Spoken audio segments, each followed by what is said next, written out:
முக்குழுத்தூரில் உள்ள மெம்பர்ஸ் வந்து அவங்க மனைவி வந்து நம்ம ஆள் இல்லாமல் வந்து அவங்க வந்து மெம்பர் இல்லை. அப்படி தான் வந்து ஒரு நாள் சட்டத்திட்டம் வச்சுருக்கோம். உண்மையா சார்? அப்படித்தானே? ஓகே.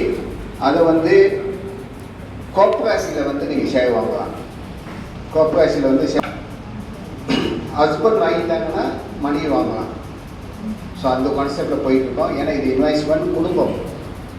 ஏன் அதை வந்து நான் வந்து இதை ஏற்றுக்கிறேன்னா, அந்த குடும்பம் வந்து எல்லாமே எக்கனாமியில் தான் இருக்குது. அது நம்மளை வந்து இன்வெஸ்ட்மெண்ட் பண்ணுங்க, அதில் வருமானம் வரும்னு நினச்சிக்கிட்டு அவங்க செய்யறொட்டி அதில் வந்து அவங்க வந்து ஜாயின் பண்ணுறது வந்து நம்ம வந்து வழி விடணும்னு நினச்சி தான் நாங்கள் வழி விட்டுருக்கோம். அதே நேரத்தில் இந்த இப்போ நம்ம சிட்டிங் இருக்கிற கோப்ராசியோட மெம்பர் வந்து மொத்தம் 84 பேர் இருக்காங்க.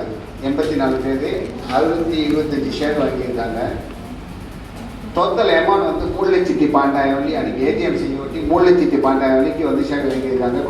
பசும்பொன் முக்குழுத்தூர் 60,000 வழியை சேர்த்து ஏடிஎம் முடிஞ்சோன்னா ஒரு 40,000 வழிக்கு 80 ஷேர் 40,000 வழிக்கு வாங்கியிருக்காங்க.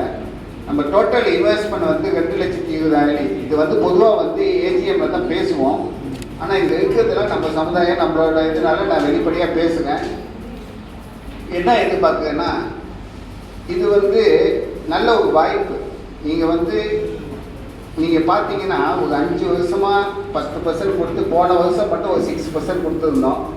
நீங்கள் பேங்கில் காசு வச்சுருந்தாலும் 3.5 தான் மேக்ஸிமம். நம்ம மினிமம் 6% கொடுத்துருந்தோம். அந்த அளவுக்கு நம்ம பர்சன்டேஜ் கொடுத்து போயிட்டு இருக்கோம். இன்னும் நல்லா வளரணும்னா நம்ம வந்து முதலீடு இன்னும் தேவைப்படுது. அந்த வேலையில் வந்து நான் வந்து எல்லாருக்கும் என்ன கேட்குறேன்னா, தயவு செஞ்சு முடிஞ்ச அளவுக்கு ரொம்ப முடியாட்டியும் ஒரு ஷேர் ஆச்சும் வாங்க பாருங்க. அப்படியே அந்த ஒரு ஷேர் வாங்க உங்களுக்கு காசு